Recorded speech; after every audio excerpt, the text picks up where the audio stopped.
Thank you, Jerry. Welcome one and all to the Unitarian Universalist Fellowship of San Miguel de Allende. Whether you are joining us in person here in San Miguel or via Zoom, we welcome all without regard to race, gender, identity, religious beliefs, or none. Bring your authentic sense of self. Bring your authentic sense of self here.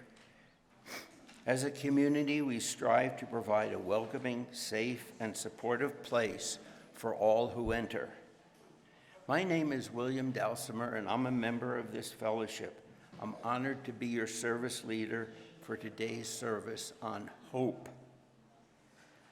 If we have any visitors here today, would you please stand if you are comfortable in doing so that we can see who you are and welcome you personally after the service.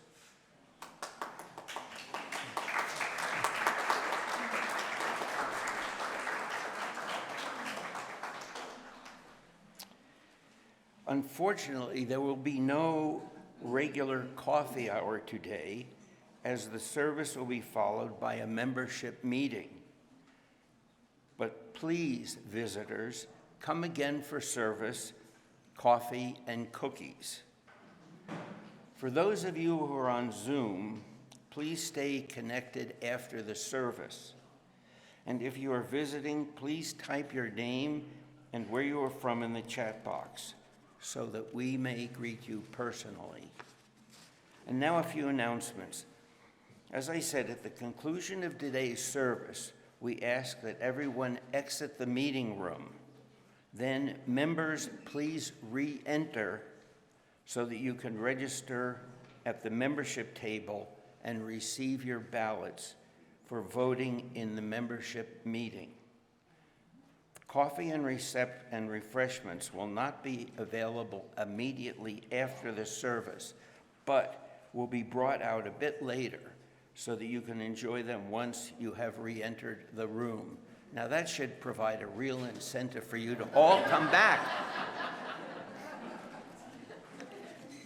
For those of you who are attending via Zoom, you must log off Sunday service link at the end of the service and use the link that has been shown on the screen, I believe, and in the chat box, and log on again so that you can participate in the vote.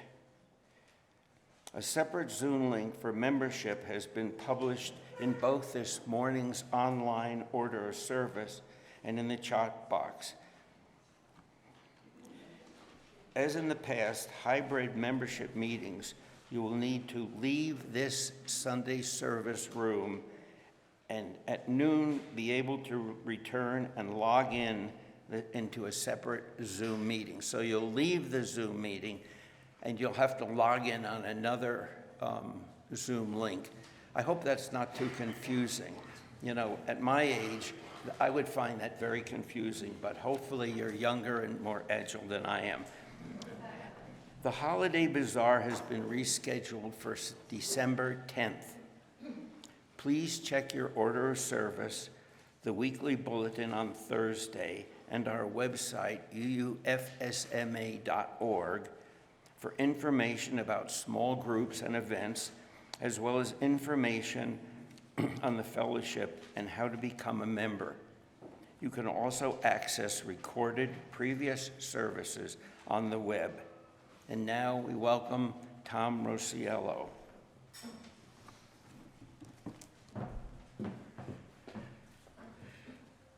And Ann will be joining me for the beginning of this service. Good morning. As we do each week, we begin our service by lighting our chalice, the symbol of our faith, and a marking that we are entering into our sacred time. So we're going to start with reading each line of the children's chalice lighting, first in English, then in Spanish, accompanied by hand gestures. And adults, please join me. The words will appear on the screen any moment now. There they are. And the children will join in the Spanish version with gestures. Go ahead, Ann, I'm sorry. Ok, empezamos con la lectura de la versión en inglés del Convenio de los Niños, acompañado de los gestos con las manos. Adultos, por favor, únense a mí. Las palabras aparecerán en la pantalla. Luego nos guiaré a nosotros y a los niños en la traducción al español, de nuevo con los gestos. Gracias. So adults, please join me. We light this chalice to celebrate Unitarian Universalism. Iluminamos este cáliz para celebrar el unitario universalismo. This is the place of the open mind. Este es el lugar de la mente abierta. This is the place of the helping hands. Este es el lugar de las manos que ayudan. This is the place of the loving heart. Este es el lugar del corazón amoroso. Together, we care for each other, for the earth, and we work for friendship and peace in our world. Juntos nos cuidamos unos a otros, cuidamos la tierra y trabajamos por la amistad y la paz en nuestro mundo.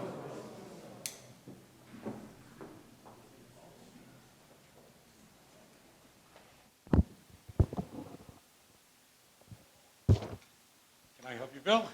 No, we have no wick, but we'll improvise. There we go, okay. We're never without a light. Okay. All right. Well, you know, every year, and this is especially for you guys, and she's going to translate, every year we ask people to help support this fellowship. We ask them to give generously so we can do lots of good things for each other, for the community, for grown-ups, and for kids. Cada año pedimos a la gente que ayude a apoyar nuestra fraternidad.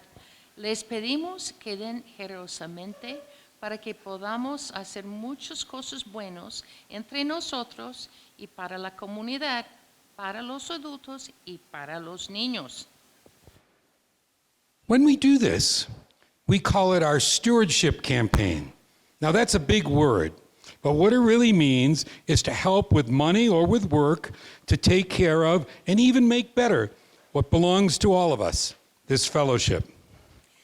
Cuando hacemos esto, lo llamamos nuestra campaña de stewardship.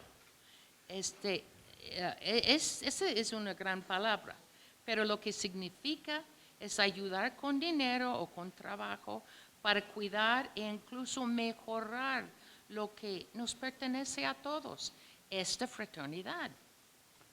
Sometimes we have one of these stewardship campaigns, we have some special words to remind people what we're doing. And this year, those words are pouring our hearts into our future. A veces, cuando tenemos una de estas campañas, tenemos algunas palabras especiales para recordarle a la gente lo que estamos haciendo. Este año, esas palabras son volcando nuestros corazones en el futuro.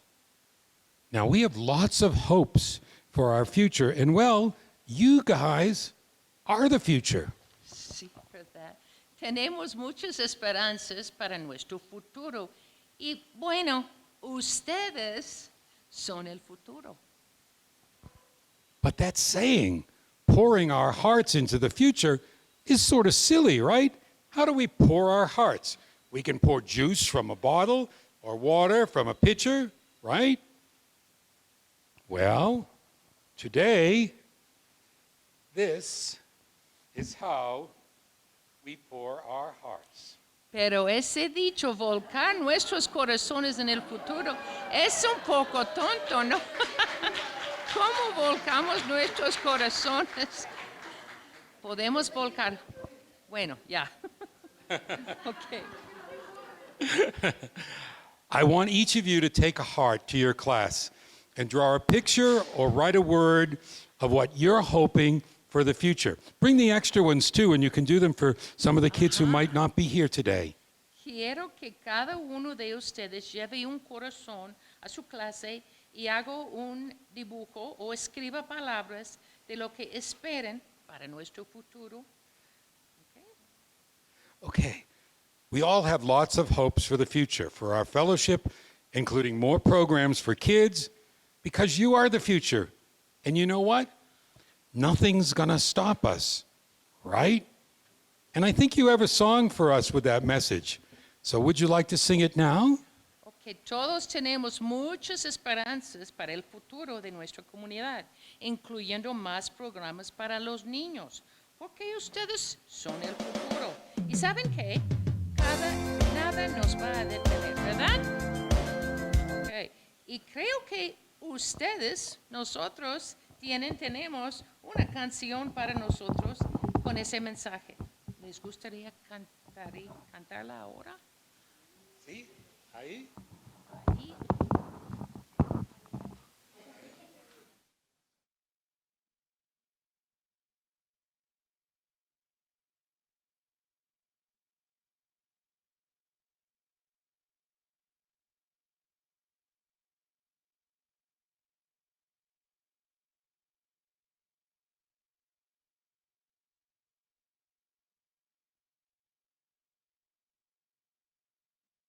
¿Ustedes? Ok, muy bien. Bien.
You guys take the extra hearts with you, pick up some hearts to bring, and Anne's going to speak now.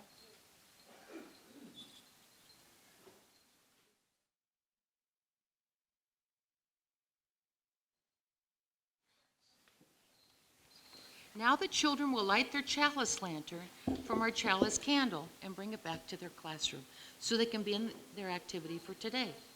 Ahora los niños iluminarán su linterna de cáliz de nuestra vela del cáliz y la llevarán a su salón de clases para comenzar su actividad de hoy. Okay.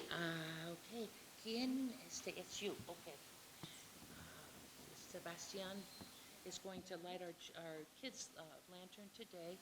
And Tom, do you want to say the... Okay, hold on. So I'm going to invite you to sing Go Now in Peace first in Spanish so our kids can understand it better, and then in English.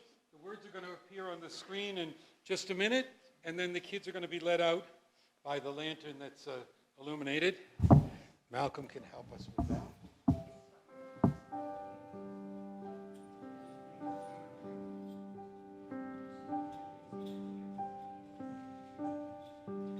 Vayan en paz, pueda el amor rodearlos.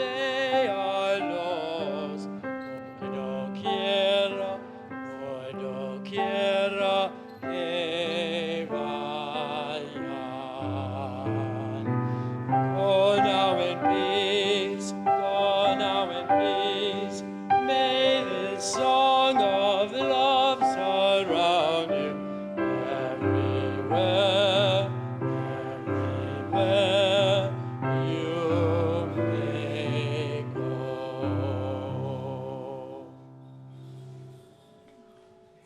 And now we invite you to join together in reciting this fellowship's unique covenant. This is our promise we aspire to, of how to be in relationship with each other and the larger world, first in English, and then with Diana Amaya leading us in Spanish. We respect the interdependent web of life and work for a just and peaceful world. We encourage the search for truth and meaning and strive for compassion in our relationships and seek values that will benefit our lives and the lives of others. This is our covenant. Respetamos todos los estilos de vida dentro de su red interdependiente y trabajamos por un mundo justo y pacífico. Alentamos la búsqueda de la verdad y la comprensión total. Nos esforzamos por mantener compasión en nuestras relaciones y buscamos valores que beneficien nuestras vidas y las vidas de los demás. Este es nuestro convenio.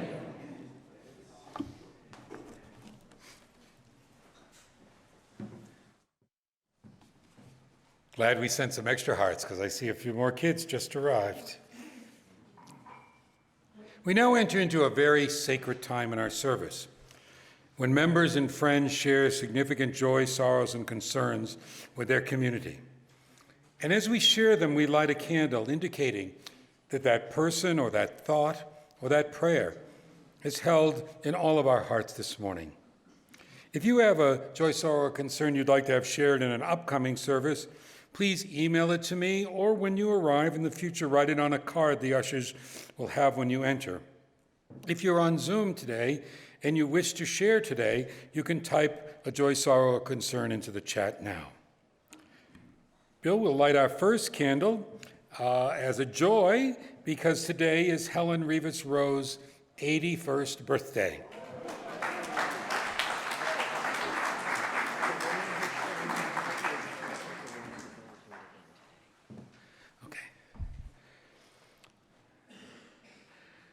Sandra and Raphael Shapiro, who have been visiting and attending the UU in San Miguel over the last several weeks, would like to light a candle of concern. Their daughter-in-law has been hospitalized with Crohn's disease for the last 5 weeks and is having emergency surgery this weekend. We light a candle for her and for her struggling family.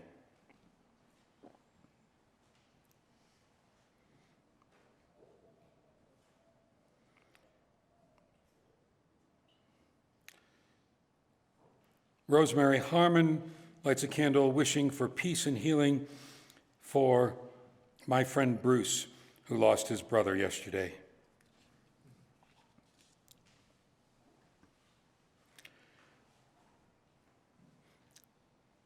Ann Geyer would like to light a candle that started the week as a concern when her beautiful granddaughter, Nayeli, whom we dedicated just a few weeks ago at this service, became quite ill with COVID. But it's turned into a candle of joy, as she's much better now. Anne also asked us to light 2 additional candles. These candles are candles of remembrance for David Atwood and Larry Payne, 2 of Houston's most respected social justice advocates who passed away this week. David was a chemical engineer devoted his retirement to working to abolish the death penalty and promote human rights. Anne says one of her fondest memories of him was when he, with her, led a service at her previous UU church. David, who was a lifelong Catholic, preached a powerful sermon on the inhumanity and injustice of the death penalty in a UU pulpit. And Larry was a Houston icon who dedicated his entire life across government, nonprofits, education, and religious sector to fighting injustice, racism, and poverty. He was appointed by the mayor of Houston to chair the task force on police violence. And now we light 2 candles for extraordinary women, both trailblazers, who have had profound impacts on society and passed away this week. The first, Rosalind Carter, who revolutionized the role of First Lady and whose humanitarian work continued throughout her life. And for Sandra Day O'Connor, the first woman justice of the U.S. Supreme Court, whose appointment opened the door for many other women. We light a candle of concern for the 3 Muslim college students shot in Vermont, and we pray for their healing and full recovery. We light this candle with an extra note of sorrow and concern. I was shocked to learn that the man who shot these 3 identifies as a Unitarian Universalist and has belonged to a Unitarian Universalist church, showing that hate and violence can even arise among those who are part of an organization that preaches and fights for the equal worth and dignity of every person. This week was the 35th observance of World AIDS Day. We light 1 candle with sorrow for the 40.4 million people who are known to have died from this disease since the start of the epidemic. Many of us knew someone, lost someone to AIDS, so let us pause for a moment and hold them in our hearts.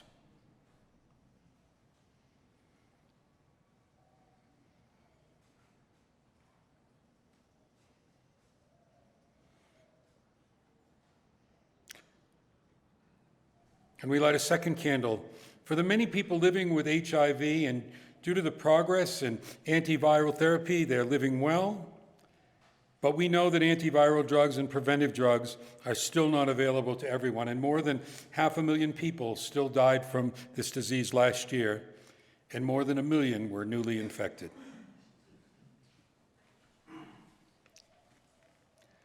I was asked to light a candle for Theo Billings and her son, who passed away a few weeks ago. I don't know if Theo's here. Theo, our hearts and prayers are with you, and we will connect after the service. We light a candle of hope for the hostages. One first for joy for those released, and then for great concern for those still held, and we pray for their safety and immediate release. We light a candle for all those injured or displaced and suffering because of war. 1 candle for those in the war between Israel and Gaza, and again, our Ukraine candle for those suffering from that war now in its 22nd month. We pray for peace and justice to prevail.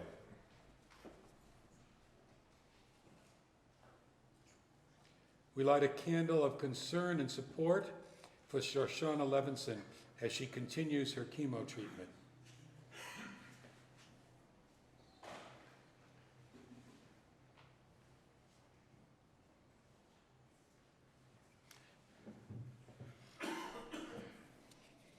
We light a final candle for all those joys, sorrows, and concerns held deep in our heart, but which remain unspoken today. And now, as this is the first Sunday of Advent, Bill is going to light 1 purple candle, the front one, on our Advent wreath, as I tell you a bit about this tradition. In ancient times, candles were mounted on wagon wheels that were decorated with evergreens. They were lit during the dark weeks leading up to the winter solstice, when the return of the light was celebrated. Christians adopted that practice or that tradition of lighting candles in a circle during the 4 weeks leading up to Christmas, celebrating the light that Jesus brought into the world. Each candle stands for one of the messages of the Advent season, 3 purple and 1 pink. And this is the first Sunday of Advent. The first purple candle is for hope, the focus of today's service. Hope that uplifts our spirits, for hope that gives courage to those experiencing difficult times, hope that we claim for ourselves, and hope we bring to others in this season. I invite you now to please rise in body or spirit and join in singing the great Advent hymn, number 225, O Come Emmanuel, inviting the light of the season, especially today the light of hope, into our heart. The words will appear on the screen momentarily.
You may be seated. And now, if you would like to light a candle for whatever concern, prayer, or thought is in your heart this morning, especially today for a hope you hold in your heart, you may now come forward to do so.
I'd like to share two short readings with you this morning.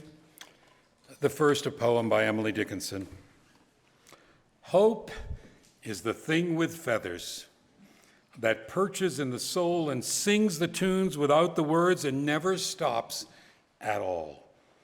And sweetest in the gale is heard, and sore must be the storm that could abash the little bird that kept so many warm. I've heard it in the chillest land and on the strangest sea, yet never in extremity it asked a crumb of me. And these words written by the Universalist minister Albert Q. Perry. I have planted a hope in my human heart. All that I can touch and see and say reminds me of my mortal limitations in cosmic insignificance. Every pain and pang tells me I have but temporary possession of this dust that today is mine and me. I may die tomorrow. Surely I shall not live 100 years. But my hope is larger than my limitations and braver than my body. Through my hope, I escape the remorseless march of time and the lack of meaning in material existence. Hopes do not die, and a hoping heart is the stuff of eternity. Please rise in body or spirit and join in singing hymn number 346, Come Sing a Song with Me. The words will appear on the screen momentarily.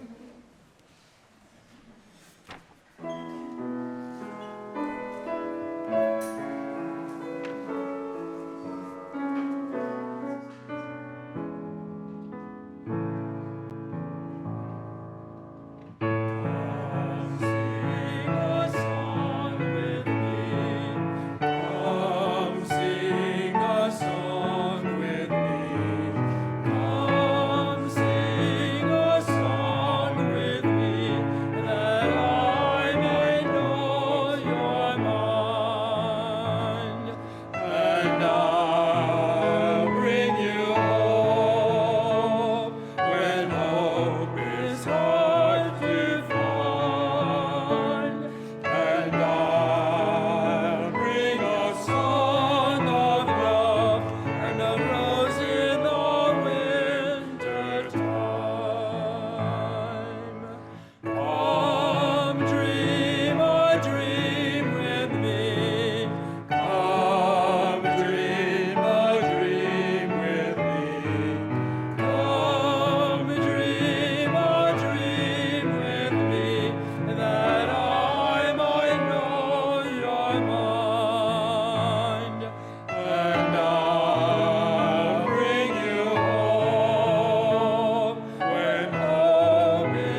Please be seated.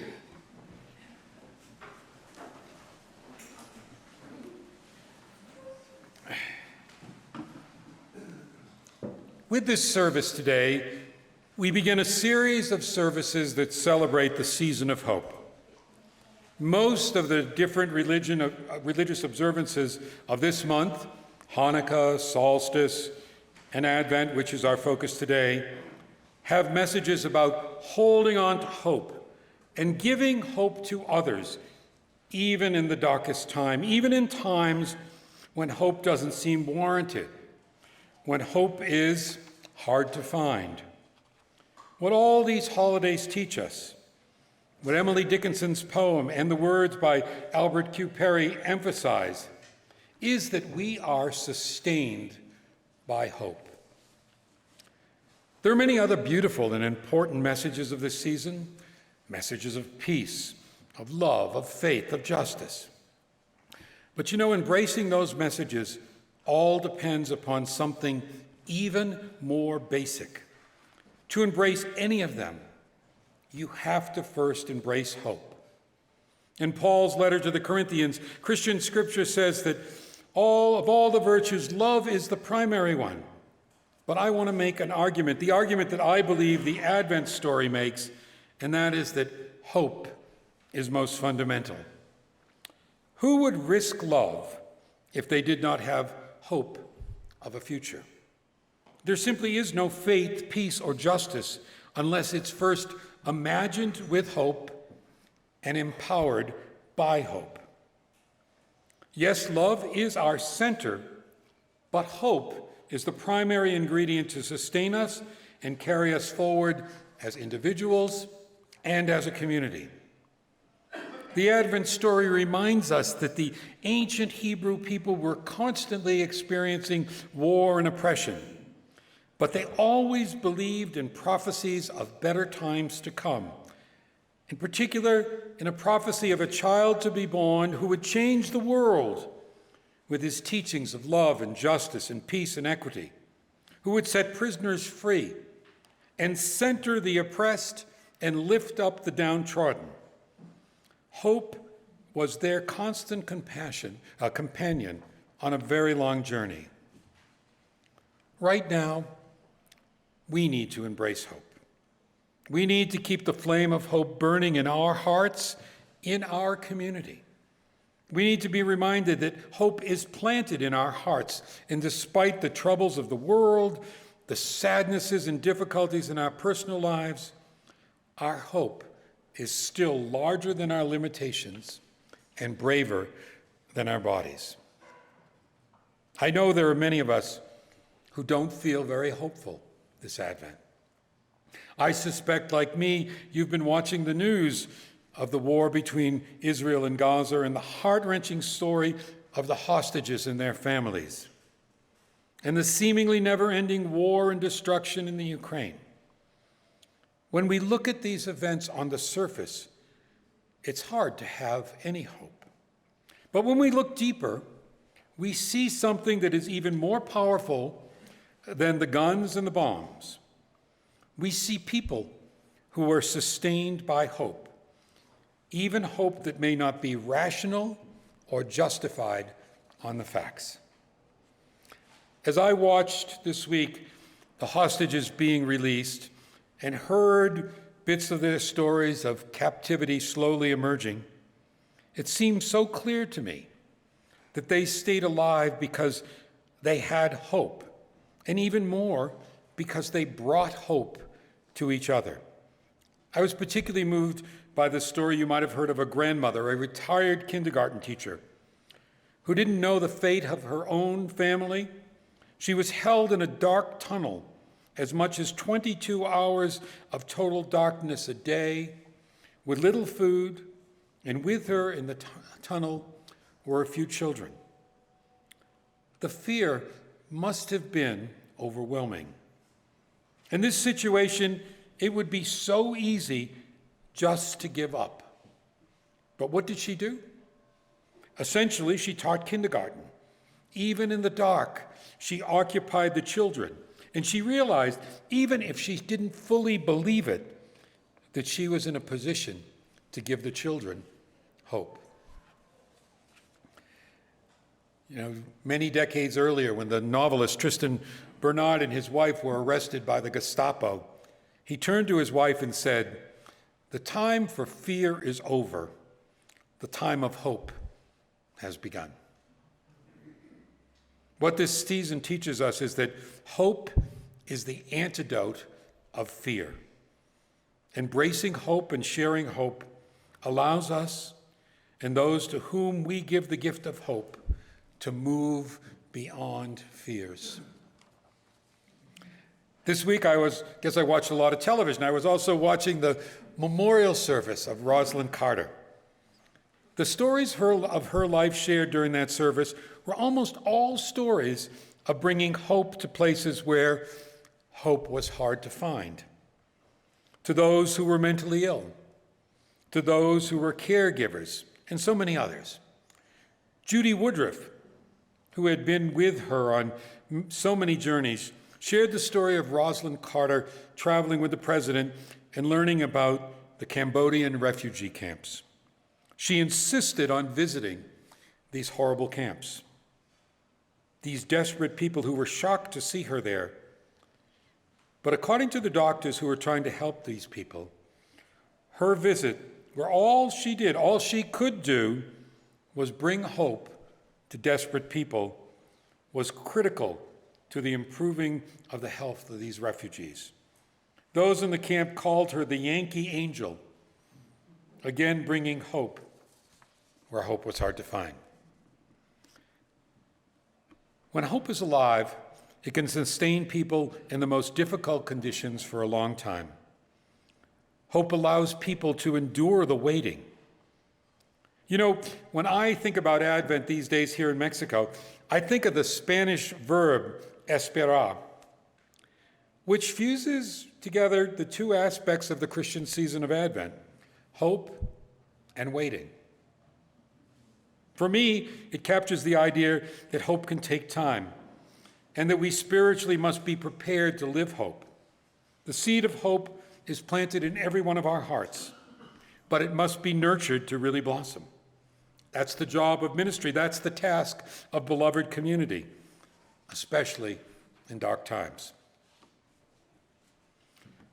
We have to work at having and giving hope. It's not some kind of foolishness of denying the realities around us.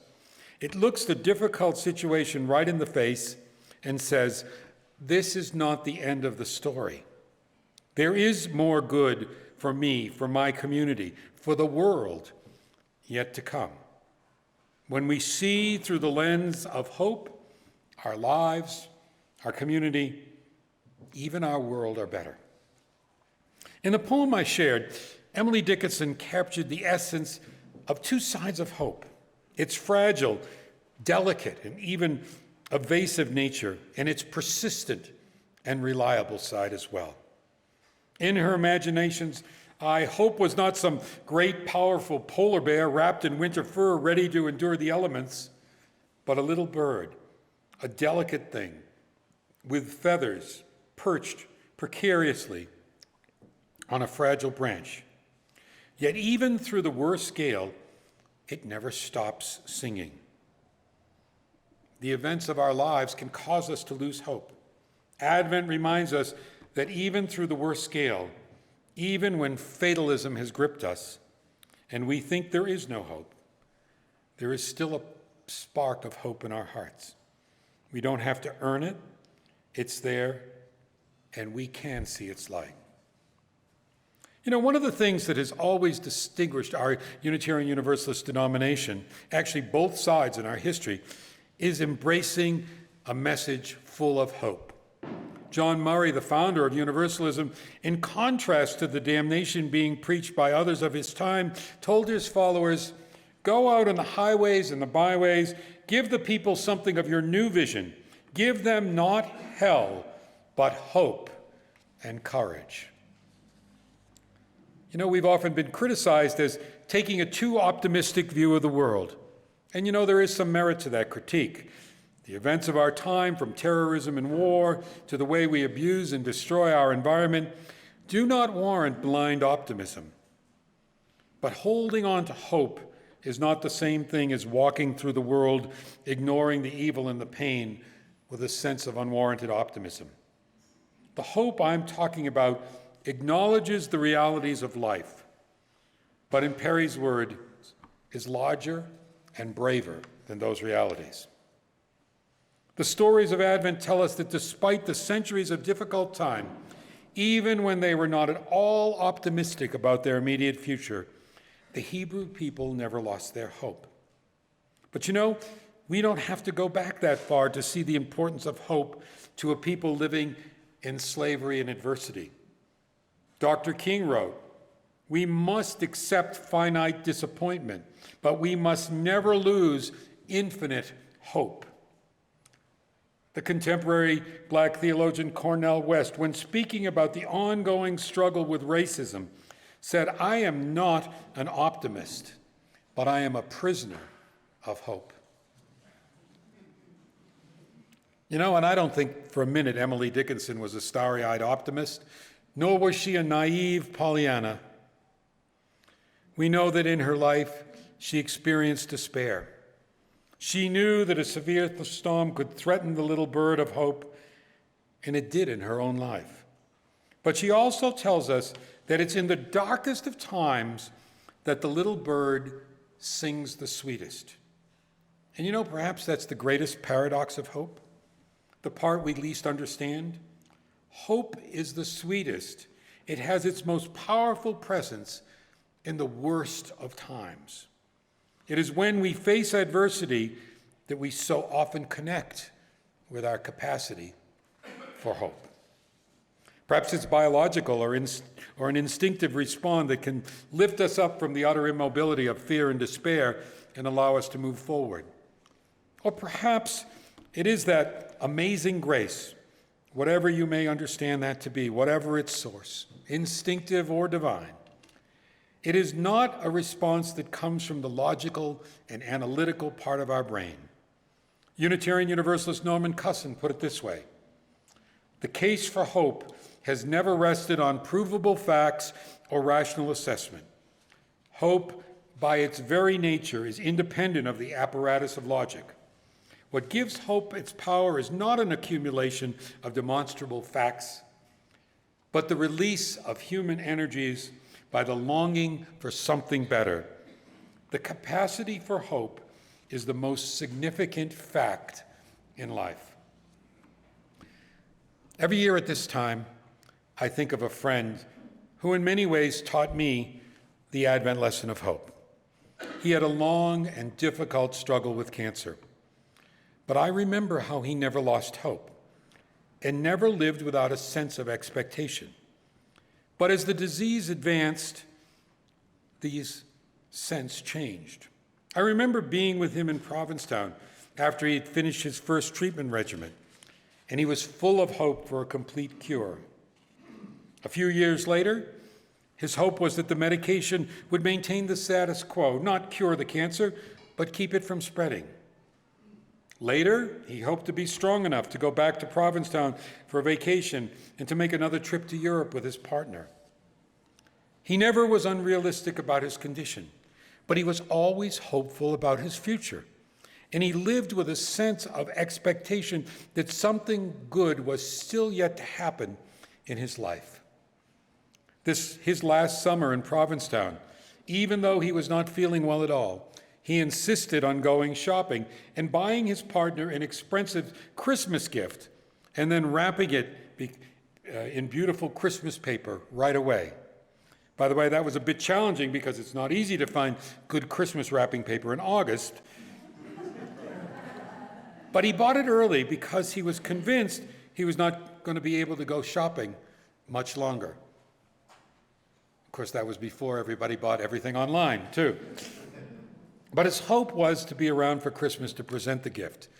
But he wrapped it early, and he put it where it would be found, just in case he was not. Towards the end, he hoped for a good day without much pain, or another visit from a special friend. He hoped to live on in the stories of his friends, and he hoped to see God. Hope was important to him right until the very end. Hope was unyielding. And I believe that he lived many more years than he might otherwise had, and that those years were pretty good and happy years because he lived with hope and expectation for more good things to come. I know there are those among us who are grieving and finding it terribly hard even to imagine a future without a lost loved one. I know there are those among us who have recently received a difficult diagnosis. I know there are those who are really struggling with declining health and persistent medical challenges. I know there are those among us who are suffering from mental illness, from loneliness. And I know there are those among us who fear the changes in their personal life and in their community. And here we are in a time of extreme political divisiveness, of violence and hate against people for no reason other than who they are, of people losing hard-won rights, of war, of terrorism, of injustice. We need to acknowledge all those things, but also we need to meet them with hope. Hope enables us to survive. It did for the Hebrew people. It did for the black slaves. It does for us, and I'm sure it's going to for the hostages in Gaza and those ravaged by war in the Ukraine. So many feelings can be held in our hearts at this time of year: grief, fear, loneliness, depression, even anger or hate. But Advent says it's a time for us to invite something else in. As the great Advent hymn we sang expresses, my prayer for you, for our community, is that this Advent, that what will come to dwell within you, within us, is hope. When we sang that hymn, with each verse we invited a different virtue in: love, truth, and finally, that hope would come within us to dwell. I love that thought. And where does our hope come from? For me, it comes from each other. You can give a beautiful gift this year that will dwell in someone, and you can reach out and invite something very precious, even life-saving, into your hearts. The last line of the great hymn, O come, Emmanuel, that we sang is rejoice. Emmanuel shall come within as hope to dwell. Now, maybe some of you get stuck on the word Emmanuel, but don't. It's not the word for some high and mighty otherworldly God, but for the godly among us. It literally means, translated, God among us. I see it as the love and hope we can carry and give each other when they need it. And think about that. That is an extraordinary thing, something to celebrate, not just in this season, but throughout the year. So, rejoice, rejoice. Emmanuel shall come within as hope to dwell.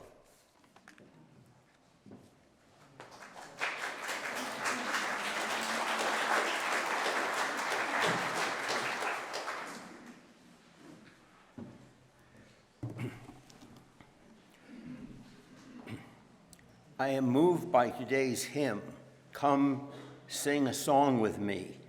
Yes, hope is sometimes hard to find in a world at war, where starvation and death by violence is commonplace, where political leaders fan flames of hatred and violence by their speech and action.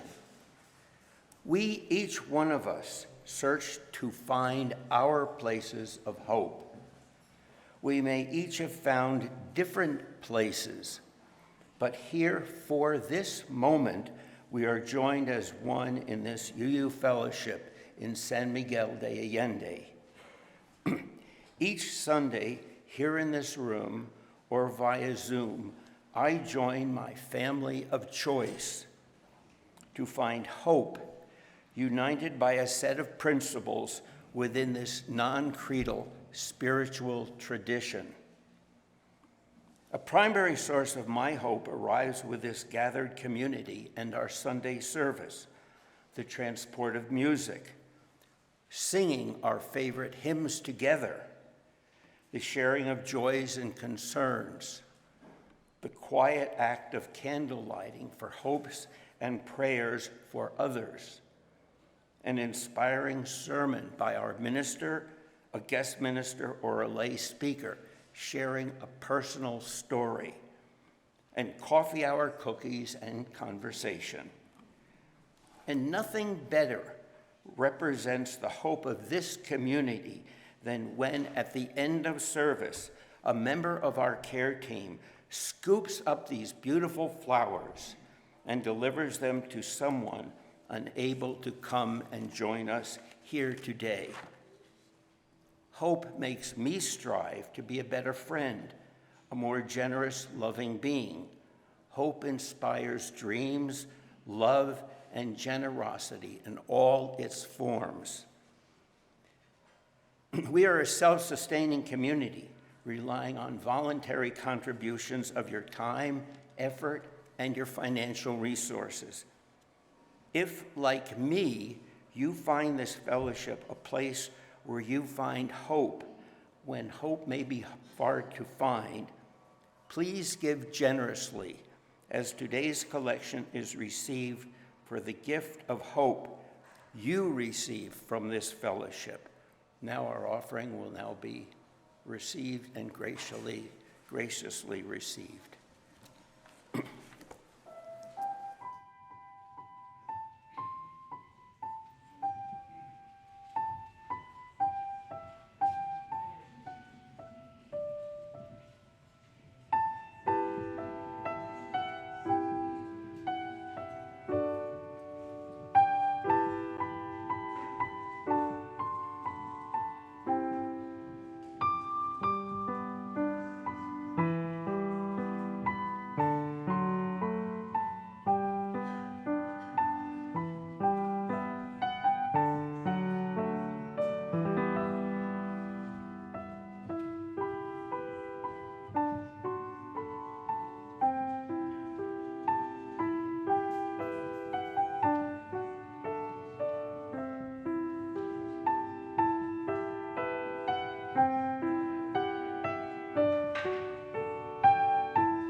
Thank you for being with us, and please join us over the next several weeks for messages of hope from several different perspectives and traditions.